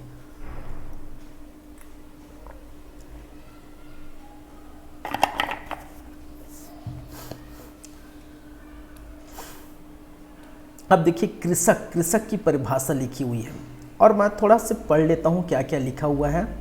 कृषक, कृषक से मतलब है ऐसे व्यक्ति एवं उसका परिवार जिसकी जीविका का साधन पूर्णतः कृषि उपज पर आधारित है, हो स्वयं, जो स्वयं क्या है, जो अपने स्वयं के लिए। ठीक है, देखिए कृषक का मतलब आप क्या समझते हैं? अगर आपसे पूछा जाए कि किसान कौन होते हैं, तो आप बोलेंगे भाई जो भी खेती करता है वो किसान है। लेकिन यहाँ पर स्पष्ट रूप से क्या दिया गया है कि ऐसा व्यक्ति जिसके पास खेत है, जिसके पास खेत है, और खेत नहीं, केवल और केवल खेत है, केवल और केवल क्या है, खेत है। कहने का मतलब है कि कोई व्यक्ति है, उसके परिवार है, और मान के चलिए अगर उसके पास 4 एकड़ खेत है, 4 एकड़ ज़मीन है, और उसमें क्या है, वो खेती करता है और उसके सिवाय और कोई कार्य नहीं करता। इसका मतलब आजीविका का साधन, ठीक है, जीवन चलाने के लिए जो साधन होती है, आजीविका का साधन एकमात्र क्या होगा, यदि खेती है तो उसको हम किसान बोलेंगे, कृषक बोलेंगे इस अधिनियम के अंतर्गत। लेकिन यदि वह व्यक्ति मान के चलिए खेती करता है, साथ ही साथ कोई और चीज़ करता है, मान के चलिए ठीक है, ये खेती करने गया, भाई खेती करेंगे कब करेंगे, खेती करेंगे कब करेंगे, ठीक है, मान के चलिए सुबह 9 बजे से शाम 4 बजे तक उन्होंने क्या किया, खेती किया, क्या किया, खेती किया, और बाद में 5 से लेकर जो है रात 9 बजे तक उन्होंने एक ठेला लगा दिया। ठीक है, गुपचुप का ठेला, भाई साहब मान के चलिए उन्होंने एक ठेला लगा दिया, गुपचुप का ठेला। ठीक है, मैंने क्या कहा कि वो उन्होंने क्या किया, खेती किया, 9 बजे, सुबह 9 बजे से 4 बजे तक खेती किया, और 5 बजे से 9 बजे तक उन्होंने रात को क्या ले गए, ठेला लगा दिया, गुपचुप का ठेला। तो ये व्यक्ति इस अधिनियम के अंतर्गत कृषक नहीं कहलाएंगे, क्योंकि आजीविका का साधन, उसका आजीविका का साधन दूसरे तरफ से भी आ रहा है, उसका पैसा, गुपचुप का ठेला लगा रहा है, कोई समोसे का ठेला लगा रहा है, ठीक है, कोई सब्जी भाजी बेच रहा है, कोई अन्य कार्य कर रहा है, ठीक है, या दुकान लगा दिया, शॉप लगा दिया, कुछ भी अन्य काम कर रहा है, और वहाँ से सोर्स ऑफ इनकम वहाँ से भी आ रहा है, तो उसका मतलब इस अधिनियम के अंतर्गत किसान नहीं होंगे। स्पष्ट कहा है कि ऐसा व्यक्ति एवं उसका परिवार जिसकी आजीविका का साधन पूरी तरह से कृषक उपज पर आधारित हो, ऐसे व्यक्ति को ही हम क्या बोलेंगे, कृषक बोलेंगे, किसान बोलेंगे। ऐसा व्यक्ति नहीं कि सोर्स ऑफ इनकम कहीं और से भी आ रहा है और कृषक कर रहे हैं। कई लोग ऐसे होते हैं ना कि जैसे मान के चलिए किसान है, जो बड़े लेवल के किसान होते हैं, जो जिसको हम गांव में गौटिया के नाम से जानते हैं, होते हैं ना भी, गौटिया, गांव में गौटिया के नाम से जानते हैं, जिसके अंदर जो है 40-50 एकड़ होता है, ज़मीन होते हैं। पहले ज़माने में बहुत होते, 100-100, 150, 500 एकड़ होते थे, अभी तो कम हो गया। ठीक है, तो 40-50-100 एकड़ की ज़मीन है, ठीक है, बोलते हैं जोतनदार हैं, और इनके पास भी जो है उतना वो रहता भी नहीं, तो वो क्या कर देते हैं, ठीक है, एक्स्ट्रा इनकम के लिए दूसरी जगह शॉप लगा देते हैं, मॉल खोल देते हैं, या कुछ भी लगा तो कुछ भी कर देते हैं, एक्स्ट्रा इनकम कहीं और से आ रहा है, और उसको एज अ मजदूरी, या किसको बोलते हैं, मजदूरी में दे देते हैं या ठेका में दे देते हैं, तुम काम करो, पैसा जो भी होगा प्रॉफिट हमें दो, किसी मजदूर को रख लेते हैं और अपना खुद का अलग बिजनेस करते हैं। ठीक है, बिहार में देना बोलते हैं, कुछ भी जो है बोलते हैं, ठीक है, अधिया में देना, बिहार में देना, छत्तीसगढ़ में बोलते हैं ना, वैसी टाइप का। तो वो उसको किसान नहीं बोलेंगे कि दूसरे जगह से भी इनकम आ रहा है और वो खेती कर रहा है, तो इसको किसान उसको बोलेंगे इस अधिनियम के अंतर्गत कि भाई वो व्यक्ति जिसकी जीवन सिर्फ और सिर्फ कृषि पर आधारित है, किसान जो कृषक उपज पर आधारित है, यदि धान का उपज, धान जो है उगाता है, जो गेहूँ उगाता है, यदि वो जो है आलू प्याज उगाता है, और इसी उपज को बेचकर जो पैसा मिलता है उन्हीं से अपना गुजारा चलाता है, उसी को हम बोलते हैं कृषक इस अधिनियम के अंतर्गत। ठीक है, याद हो जाएगा, दिक्कत है, कोई दिक्कत नहीं। चलिए अब देखिए इसके अंदर भी कुछ बातें हैं। ठीक है, किसान यदि है, ठीक है, यदि कोई किसान है, यदि क्या है कोई किसान है तो उसकी क्या क्या चीज़ें हैं, ठीक है, खुद के, देखिए किसान कौन हो सकते हैं, पहली बातें वो खुद व्यक्ति हो सकता है, कौन हो सकता है, वो खुद व्यक्ति हो सकता है, पहली बातें। दूसरी बातें यहाँ पर लिखा है स्वयं और पति पत्नी, क्या है, पति पत्नी हो सकते हैं। पति पत्नी कहने का मतलब है यदि मान के चलिए, ठीक है, पत्नी के नाम पर खेत है, भाई खेत किसी के नाम पर, पत्नी के नाम पर, पति के नाम पर, भाई के नाम पर, किसी के नाम पर हो, अगर मान के चल पत्नी के नाम पर खेत है तो वो पत्नी का खेत कहलाएगा, ठीक है। मान के चलिए जो है शादी के समय उनके पिता ने, ठीक है, लड़की के पिता ने अपनी बेटी के नाम पर ये खेत चढ़ा दिया, कि जो है दहेज स्वरूप उन्होंने चढ़ा दिया, तो भाई पत्नी के नाम में भी हो सकता है कि नहीं, ठीक है। और जो है उनके पिताश्री ने, किनके पिताश्री ने, जो है पति के पिताश्री ने, मतलब पत्नी के ससुर ने उनकी पति पर भी चढ़ा दिया, तो इसका मतलब क्या है, उसके हो गए, इसका मतलब दोनों के हो सकते हैं। देखिए यदि पत्नी का खेत है और पति का खेत है तो दोनों का यदि खेत है या फिर एक का खेत है तो क्या करेंगे, पति का खेत है तो पत्नी भी कमा सकती है, पत्नी का खेत है तो पति कमा सकती है, ये कहा गया है। चलिए समझते हैं, ठीक है। अगर किसी पति का खेत है और पत्नी काम कर रही है तो ये भी कृषक कहलाएंगे, ठीक है। यदि पत्नी का खेत है और पति काम कर रही है तो भी चलेगा, ठीक है, तो ये भी क्या कहलाएंगे, कृषक कहलाएंगे। तो परिवार में, ठीक है, खुद कमा सकता है, पति पत्नी को कमा सकते हैं, पति पत्नी द्वारा भी कमा सकता है, ठीक है, श्रम या अपने व्यक्तिगत पर्यवेक्षण, देखिए क्या कहा गया है, अपने व्यक्तिगत पर्यवेक्षण या उसके कुटुंब, क्या है, कुटुंब में किसी ऐसे सदस्य जो कि ऊपर उपखंड 2 में निश्चित किया गया है, पर्यवेक्षण से अधीन भाड़े के श्रमिक तथा ऐसी मजदूरी जो किसी नगद या वस्तु के रूप में दे हो किंतु फसल के अंश के रूप में दे ना हो, ऐसे रखे गए द्वारा, जो भी है इसमें हम समझते हैं क्या लिखा गया। ये 2 पॉइंट तो आप समझ गए होंगे, स्वयं कमा सकता है या पति पत्नी कमा सकता है, ये 2 पॉइंट। तीसरा पॉइंट हम बात करें, तीसरा क्या बोल रहा है कि जो वो भी व्यक्ति कृषक होगा यदि वो व्यक्ति जो है कोई सदस्य उनके घर में काम करता है, कोई भी सदस्य हो सकता है, ठीक है, कुटुंब परिवार को भी सदस्य हो सकता है।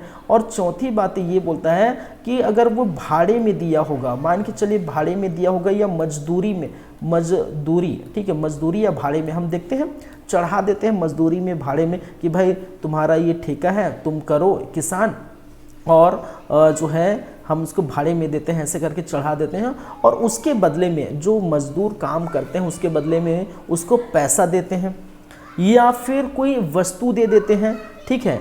लेकिन याद रखिए कृषि उपज नहीं देंगे, कृषि उपज नहीं देंगे मतलब, कहने का मतलब है, मान के चलिए, ठीक है, आपका कोई खेत है भाई साहब, आपका कोई खेत है और आपने क्या किया, भाड़े में चढ़ा दिया, भाड़े में मजदूर रख रहे हैं, ठीक है, और मजदूर को मान के चलिए भाड़े में दिया, ठीक है, और ये खेत मान के चलिए 4 दिन में कंप्लीट हो जाएगा आपके खेत का काम, जो भी निंदाई बुआई जो भी करना चाह रहे हैं, ठीक, मजदूर रखें, ठीक है, या भाड़े में देकर पूरा ठेका किए 4 महीने में, ठीक है, मान के चलिए 4 माह में ये कंप्लीट हो जाता है। और मजदूर को प्रॉपर अगर देना है, जितना भी पैसा देना है तो आप क्या देंगे, या फिर आपको पैसे देने पड़ेंगे या फिर कुछ सामान देना पड़ेगा, कोई भी क्या है, कुछ सामान देना पड़ेगा, लेकिन किंतु परंतु लेकिन क्या करना नहीं पड़ेगा आपको, ठीक है, ये मजदूर को, इस मजदूर को क्या नहीं देना पड़ेगा भाई, ठीक है, उपज नहीं देंगे, ठीक है। कहने का मतलब है पैसा जिस चीज़ को वो बो रहे हैं उसको नहीं देंगे, अगर ऐसे देते हैं तो उसको किसान नहीं कहलाएंगे। जैसे एक और एग्जांपल समझिए, जैसे भी जस्ट मैंने बताया कि अगर आपके पास 10-12 एकड़ खेत है, 15-20 एकड़ खेत है, जो भी है, तो आप क्या करते हैं, आपके पास कोई और आजीविका का साधन, या मान के चल आप कमाना भी नहीं चाहते कि भाई हमारे पास इतने सारे खेत हैं, हम क्या करते हैं उसको अधिया में दे देते हैं। अधिया का मतलब सब समझते हैं कि मान के चलिए 1 एकड़ है, ठीक है, 1 एकड़ है और 1 एकड़ खेत में मान के चल लगभग जो है 30 से 35 बोरी या 40 के आसपास आता है बोरा, ठीक है, लगभग ये इस प्रकार से मान के चलता हूँ, 30 से 35 बोरी आता है, 30 बोरी आता है, ठीक, 35 को हटा देता हूँ, 30 बोरी आता है, 30 बोरी जो है धान आता है, ठीक है। 30 बोरी धान आता है किसमें, 1 एकड़ में। अब मान के चलिए अध्यय का मतलब होता है कि जो भाड़े में दिए हैं, जो भाड़े में दिए हैं या जिसको हम कहते हैं अध्यय में दिए हैं, उस मजदूर को रखे हैं तो वो 15 एकड़ वो रखेगा और 15 एकड़ हमें देगा, ठीक है। तो क्या जिसका खेत है, जिसका जमीन है, जिसका खेत है, जिसका जमीन है, उसको कृषक बोला जाएगा भाई? कृषक नहीं बोला जाएगा। याद रखिए इस अधिनियम के अंतर्गत यदि वो किसी मजदूर को भाड़े में रखे हैं, किसी मजदूर को मजदूरी में रखे हैं और उसके बदले उसको पैसे समान न देकर उसी कृषक उपज को दे रहा है, तो वो व्यक्ति क्या कहलाएगा? कृषक नहीं कहलाएगा। यही चीज़ मैं यहाँ पर क्लैरिफाई करने के लिए ये सारी चीज़ बताया हूँ। इसमें लिखा है स्पष्ट, क्या लिखा है कि भाड़े के श्रमिक द्वारा ऐसी मजदूरी पर जो कि नगद दे, पैसे नगद दे, टनाटन पैसा निकाल दे, ठीक है, या वस्तु के रूप में दे हो, या कोई भी वस्तु दे, सामग्री दे, कुछ भी वस्तु दे सकता है, ठीक है। किंतु परंतु लेकिन बट यहाँ पर लिखा है फसल के अंश के रूप में दे ना हो, रखे गए नौकरों द्वारा फसल के रूप में देना हो। मतलब जो भी मान के चलिए धान बो रहे हैं 1 एकड़ खेत में और बोल रहे हैं 10 बोरी तुम ले जाना और जितना होगा वो मेरे को दे देना, ऐसा मजदूर अगर करता है तो ऐसे जिसके पास ज़मीन है ऐसे को किसान नहीं कहा जाएगा। इस अधिनियम के अंदर बात आपको समझ में आ रही है प्रॉपर, ठीक है? समझ में आ रहा है कि नहीं आ रहा है भाई? चलिए, किंतु इसके अंतर्गत कृषक उपज, देखिए ये भी कहा गया है किंतु इसके अंतर्गत कृषि उपज में कोई व्यापारी होगा, आड़तिया होगा, ठीक है। इसमें लिखा है ट्रेडर, व्यापारी, आड़तिया को कहते हैं कमर्शियल, ठीक है, कमर्शियल एजेंट, प्रसंस्कर्ता, ठीक है, प्रोसेस करता है, ठीक है, प्रोसेस, ब्रोकर या जिसको बोलते हैं दलाल, प्रोसेसर, दलाल, तुलैया, हमाल आदि नहीं होंगे, ठीक है। देखिए कृषक कौन नहीं होगा, ये सभी कृषक नहीं कहलाएंगे। जैसे दलाल हो गया, ठीक है, तुलैया हो गया, हमाल हो गया। जैसे व्यापारी, ठीक है, व्यापारी कहने का मतलब क्या है भाई? कृषि उपज जो है, किसान कृषि उपज उगाएगा और वो बेचेगा किसको? व्यापारी को। तो व्यापारी नहीं व्यापारी जो है वो नहीं कहलाएगा। जैसे अगर मैं बोलूँ, मान के चलिए कोई व्यापारी जो है, ठीक है, कोई भी व्यापारी कुछ भी धान खरीदेगा तो वो कृषक उपज निकला है। अड़तिया मतलब प्रोसेसर, अड़तिया मतलब क्या होता है? यहाँ पर लिखा है प्रोसेसर, मान के चलिए प्रोसेसर, इसको हम समझते हैं जैसे कोई किसान है और उन्होंने आलू बनाया मतलब आलू उगाया भाई, बनाया नहीं, उगाया, ठीक है, आलू, ठीक है। इधर से आलू निकालो, उधर से क्या निकलेगा? सोना नहीं, चिप्स निकलेगा, ठीक है। मैंने क्या कहा, मान के चलिए किसान ने आलू जो है उगाया, उत्पादन किया और आलू उगाने के बाद उन्होंने, ठीक है, बेच दिया आलू को, ठीक है। और एक फैक्ट्री है, मान के चलिए क्या है? फैक्ट्री है, और फैक्ट्री में इस आलू से क्या बन गया? ठीक है, आलू चिप्स बन गया, ठीक है, आलू चिप्स बन गया जो आप खाते हैं, ठीक है। तो आलू चिप्स बनाने वाला व्यक्ति किसान नहीं कहलाएगा। या आलू से, मान के चलिए आलू से समोसा बनाया, समोसा के अंदर जो, ठीक है, या फिर गेहूं, मान के चलिए कोई किसान गेहूं जो है गेहूं उगाया, ठीक है, और गेहूं से बनता है आपका क्या बनता है? गेहूं आटा बनता है, गेहूं का आटा बनता है। तो गेहूं आटा बनाने वाला किसान नहीं होगा, मतलब जो प्रोसीजर करता है, प्रोडक्ट बनाता है, ठीक है, ऐसा व्यक्ति किसान नहीं कहलाएगा, ठीक है। जो एक्चुअल प्रोडक्ट है वही कहलाएगा, ठीक है। आलू से आलू चिप्स निकला तो वो व्यक्ति किसान नहीं कहलाएगा। गेहूं से गेहूं का आटा निकला तो नहीं कहलाएगा। चावल से चावल का आटा निकला तो वो नहीं कहलाएगा, ठीक है। तो याद रखिए अड़तिया वही है। चलिए, अड़तिया नहीं भाई, प्रोसीजर, प्रसंग, इसकी बातें कर रहा हूँ मैं, उल्टा लिख दिया, इसकी बातें कर रहा हूँ मैं।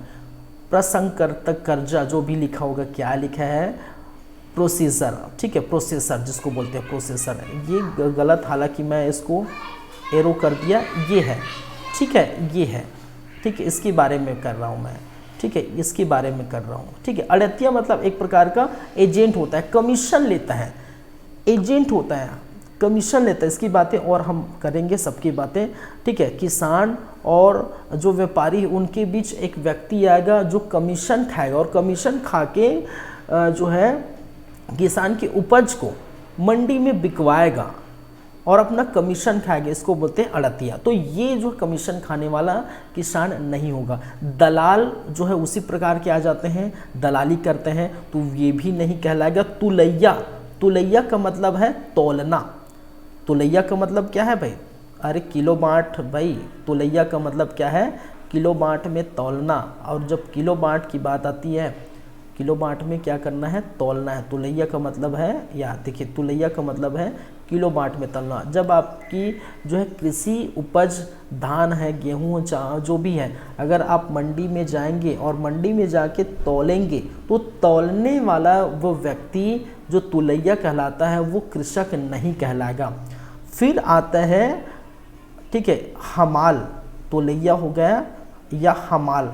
हमाल का मतलब है जो है आपकी उपज को ढोने वाला काम, ठीक है। आपने सुने होंगे हमाली का मुझे पैसा नहीं मिला, हमाली का पैसा नहीं दिया है, ठीक है, ये अपने सुने होंगे हमाली का नहीं मिला है, ठीक है। कहने का मतलब एक तरह से, ठीक है, हमाली का मतलब है, मान के चलिए आप क्या कर रहे हैं, आप अपने उपज को बेचने जा रहे हैं। आप अपने उपज को क्या करने जा रहे हैं? बेचने जा रहे हैं। और बेचने जाएंगे तो कैसे जाएंगे भाई? मान के चलिए आपके पास 100 बोरी है, 100 बोरा है, बोरी है जो भी है, ठीक है। कितने हैं? 100 बोरा आपके पास। अभी देखिए अब धान खरीदी स्टार्ट हो गया है 1 तारीख से, 1 नवंबर से हो गया कि नहीं भाई? 20 क्विंटल प्रति एकड़ धान खरीदी चल रहा है अभी 1 तारीख से। तो 100 बोरा है आपके पास, 100 बोरा या 100 बोरी जो भी मान के चलिए, ठीक है, 100 बोरा है। और आप चाहते हैं भी 100 बोरा को आप कैसे ले जाएंगे? कैसे ले जाएंगे? किसी गाड़ी से तो ले जाएंगे। और मान के चलिए आपके पास गाड़ी भी है, अवेलेबल है, ठीक है, आपके पास कोई क्या है, किसी भी प्रकार का गाड़ी की अगर सुविधा भी है ले जाने के लिए, तो आपके पास व्यक्ति तो होनी चाहिए। 100 बोरी को अकेले तो उठाएंगे नहीं, ठीक है। तो मान के चलिए आपने 5 जने को रखा इस 100 बोरी को उठाने के लिए, 5 या 2 जो भी है, मान के चलिए 2 ही लोग को रखें, ठीक है, 2 ही लोग को रखें। और क्या करते हैं, जितने भी 100 बोरी एक एक करके क्या करते हैं, यहाँ पर डालते हैं इस गाड़ी में। आपकी जो है हो सकता है बैलगाड़ी हो, बैलगाड़ी में तो इतने आपके घर की कर लेते हैं, ठीक है, ट्रैक्टर हो, या फिर जो माजदा बोलते हैं वो हो, या कोई भी गाड़ी हो, उसमें क्या करेंगे, 100 बोरी को एक एक करके डालेंगे, ठीक है। फिर वहाँ मंडी ले जाएंगे और मंडी के बाद भी इस बोरी को उतारेंगे, ठीक है, मतलब बोरी को डालेंगे धान की और उतारेंगे। और ये काम करने वाले ऐसे व्यक्ति को क्या कहा जाता है? हमाल कहा जाता है, ठीक है। कुछ 2 रुपया 5 रुपये प्रति बोरी लेते हैं, ठीक है, आई थिंक 5 रुपया लेते हैं, 5 रुपये या 2 रुपया, ठीक है। वो डिपेंड करता है क्या वस्तु है, कहाँ तक ले जाना है, क्या है, ठीक है, ये डिपेंड करता है, ठीक है। तो जनरली भी छत्तीसगढ़ में या जो लोकल एरिया में 5 रुपया ऐसा कुछ है जो भी है, ठीक है। तो इसको बोलते हैं हमाल। तो वस्तु को जो है चढ़ाना गाड़ी में, गाड़ी से उतारना, ठीक है, और अपने स्थान तक पहुंचाना, ये कहलाता है, इसको कहते हैं हमाल। तो हमाल भी कृषक नहीं कहलाएगा भाई, दैट्स इट। हमाल भी कृषक नहीं कहलाएगा, जो कि कृषक उत्पादन में भी यदि लगा होगा। मान के चल कृषक उत्पादन कर रहे हैं, कोई, मैंने कहा आलू, कोई किसान आलू उगा रहा है, ठीक है, कोई किसान क्या रहा है, आलू उगा रहा है, आलू उगा रहा है और मजदूर रखे हुए हैं और आलू को बोरी में भर के गोडाउन में ले जा रहे हैं, आलू को बोरी में भर के गोडाउन में ले रहा है हमाल। तो वो हमाल जो आलू को भर के जो है आलू को बोरी में भर के गोडाउन पहुंचा रहा है, उसको भी हम कृषक नहीं बोलेंगे। जो किसान एक्चुअल में जिसकी ज़मीन है वो उगा रहा है, और किसान का मतलब वही व्यक्ति होगा जो वो खेत में काम कर रहेगा, या वही व्यक्ति होगा, ठीक है, या उनकी पत्नी होंगी, या उन खुद पति है, पत्नी का खेत है तो पत्नी होंगी, तो ये कहलाएगी। सारी बातें हम देख चुके हैं, ठीक है। चल इसको और अच्छे से पढ़ लीजिए, कृषक से क्या मतलब है, ठीक है, स्वयं का खेत होना चाहिए वो होगा, या पति है, पति का है तो पत्नी काम करेगी, और पत्नी है तो पति काम करेगा, ठीक है। और कुटुंब परिवार का कोई भी सदस्य हो सकता है, भाड़े में दे सकते हैं, ठीक है। अगर भाड़े में देते हैं तो नगद देना पड़ेगा पैसा, या फिर कोई वस्तु देना पड़ेगा, लेकिन याद रखिए फसल की कोई भी अंश नहीं देंगे, ठीक है। ये सारी बातें इधर से उधर हो गया भाई, ये बहुत सारी चीज़ें लिखी हुई है। चलिए जो भी है, ये सारी चीज़ आपको समझ में आ गया होगा, प्रॉपर समझ में आया होगा, मुझे लगता है आपको प्रॉपर समझ में आया होगा। देखिए इसके बाद हम जो बातें करेंगे वो क्या है भाई, इसके बाद हम जो बात करेंगे ये तो हो गया आपका हाँ, इसके बाद हम खा खा खा खा, ठीक है। खा का खा क्या है, दो का दो का दो का खा है, दो का खा। तो परिवार की बातें करेंगे, ठीक है। ये सब बातें अलग से हम बाद में करेंगे क्योंकि बहुत सारा है, ठीक है। क्योंकि हमारे पास क्या है, बहुत सारे हैं। अगर देखा जाए कृषक तो है ही, वो फिर परिवार है, परिवार के बाद बोर्ड है, ठीक है। उसके आगे और क्या है, ठीक है, ये है। और बोर्ड की परिभाषा देखेंगे, ठीक है। विप विधियों की परिभाषा देंगे, कलेक्टर की परिभाषा, अभी कर्जा की परिभाषा है, संविदा खेती क्या है, संविदा खेती करार क्या है, ठीक है। आप देख पा रहे हैं। चलिए ये सारी चीज़ें हम देखेंगे, लेकिन फ़िलहाल हम यहीं पर रुकते हैं। हमारे क्लास का समय भी हो गया है और आज की क्लास हम यहीं पर रुकेंगे क्योंकि बहुत सारी चीज़ें हम पढ़ चुके हैं, ठीक है। इसको कल एक बार और मैं रिवीजन कराऊंगा, 10 मिनट हम रिवीजन देखेंगे कि क्या आज की क्लास में हमने क्या क्या देखे। कल हम बात करेंगे, थोड़ा और क्लियर हो जाएगा। फिर से मैं थोड़ा से बता दूंगा किसान कौन होते हैं और जो है क्या क्या बातें हैं, फिर हम अलग से और परिभाषा देंगे। तो कंटिन्यूअस सब स्टार्ट हो गया है, तो स्टार्ट हो गया तो भाई चलता ही रहेगा हमारी क्लास। और जाने से पहले मैं एक बात बोल देना चाहता हूँ कि आप जो है हमारे इस यूट्यूब चैनल को अगर देख रहे हैं, ठीक है, आपको प्रॉपर समझ में आ रहा है, ये पहला क्लास है इससे संबंधित, ठीक है। तो आपको लगता है कि अच्छा लगा, समझ आ रहा है, तो प्लीज़ चैनल को लाइक करिए, सब्सक्राइब करिए। किसी भी बात, कोई भी बात अगर आपको लगता है कि ठीक है, दिक्कत हो, किसी भी प्रकार की परेशानी, तो कमेंट कर सकते हैं और दोस्तों को शेयर करिए, ठीक है। और ज़रूर देखिए हमारे यूट्यूब चैनल सीजी कंप्यूटर्स, ठीक है। फ्री ऑफ कॉस्ट में यूट्यूब में आप सर्च मारिए सीजी कंप्यूटर्स रायपुर करके, फ्री ऑफ कॉस्ट में आपको अवेलेबल कराया जाएगी सारी बातें। अब जो कृषि उपज मंडी अधिनियम हम देख रहे हैं, प्रयोगशाला परिचायक हमने बात की थी भाई, प्रयोगशाला परिचायक जो 430 पोस्ट है प्रयोगशाला परिचायक, उसमें पीसीबी है, फिजिक्स केमिस्ट्री बायोलॉजी, ठीक है। भौतिकी, रसायन और जीव विज्ञान की क्लासेस लगातार वो भी हमारी चल रही है, तो वो भी आप देख सकते हैं। फिर साथ ही साथ मैंने कहा कि करंट अफेयर्स की क्लासेस, ठीक है, 1 नवंबर आ गया है और आज से भी नवंबर वाली करंट अफेयर, अक्टूबर प्रॉपर खत्म हो गई और 1 नवंबर से छत्तीसगढ़ राष्ट्रीय और अंतर्राष्ट्रीय स्तर से संबंधित करंट अफेयर्स की क्लासेस डेली चलती है, ठीक है, डेली। तो डेली ये भी और आपका करंट अफेयर और आपका प्रयोगशाला परिचायक, ठीक है। तो ये कंटिन्यूस चलेगी आपका। और एग्ज़ाम कब होगा नहीं होगा वो बात की बात है, क्योंकि 7 और 17 नवंबर को छत्तीसगढ़ में चुनाव है, 3 दिसंबर को आप जानते हैं रिजल्ट आएगा, किसकी सरकार बनेगी, क्या होगा, उसके बाद ही ये हो सकता है कि एग्ज़ाम कंडक्ट कराया जाए। एग्ज़ाम अभी प्रॉपर उसका डेट नहीं आया है। तो अब देखिए आपके पास बहुत समय है, 2 ढाई 3 महीना मान के चलिए आपके पास समय है और प्रॉपर इसको अच्छे से पढ़ सकते हैं। और सिलेबस में खासकर प्रयोगशाला परिचायक के सिलेबस में ज़्यादा कुछ रखा नहीं है।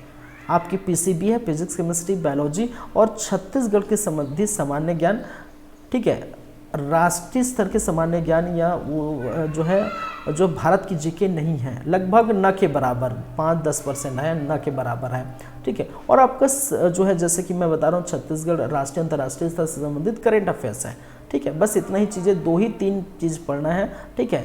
बस आपको ज़्यादा कुछ करना नहीं पड़ेगा प्रयोगशाला परिचायक में, इसमें भी ज़्यादा कुछ खास नहीं है, ठीक है। हालांकि है ऐसा कुछ नहीं, लेकिन ये 33 मार्क्स का, ठीक है, ये बहुत इंपॉर्टेंट रहता है, 33 मार्क्स का ये है, ठीक है। 100 नंबर में 33%, मतलब 33 मार्क्स का यही है, याद रखेंगे। चलिए, तो छत्तीसगढ़ कृषि उपज मंडी अधिनियम 1972 का आज पहला पार्ट था, आज खत्म हो जाता है और आप लोगों से फिर मुलाकात होगी, फिर बातों होगी, अच्छी अच्छी बातें होगी और मिलते हैं आप लोगों से फिर। थैंक यू, धन्यवाद, बाय, जय हिंद।